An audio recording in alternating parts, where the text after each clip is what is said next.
So nice.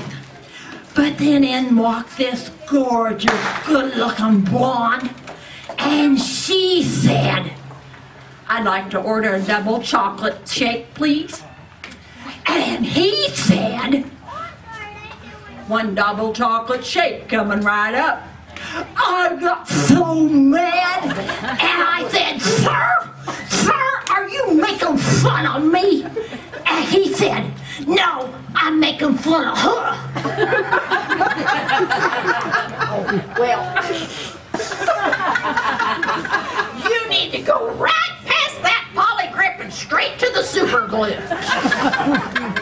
Well, if I can't have one of those good-looking rugged men, then I want a talented man like that Rodney Randall. Oh, I know what you mean.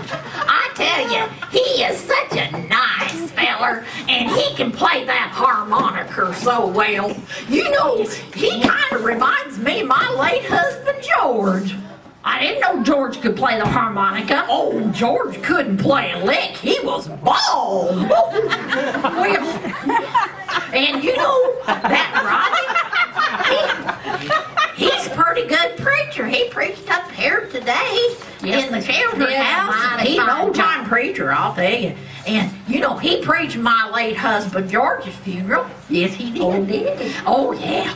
He just kept going on and on about what a wonderful man my George was. And I was sitting there thinking, am I at the right funeral? I was.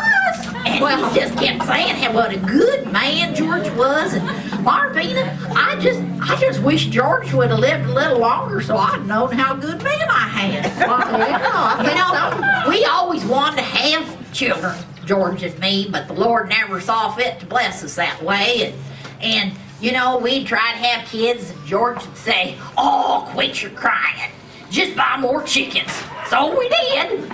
And at one time, we had up to 3,000 chickens at one time. I wanted them chickens. You guys think I'm kidding, and I'm not. This is the gospel truth. We had 3,000 chickens at one time. We gathered those chicken eggs by the bucket load, and George carried that manure out by the bucket load, too. Oh, he was always so thoughtful and romantic. Oh, he was. George was just a special guy. I tell you what, he always remembered our anniversary. And every 10th year, he did something extra special.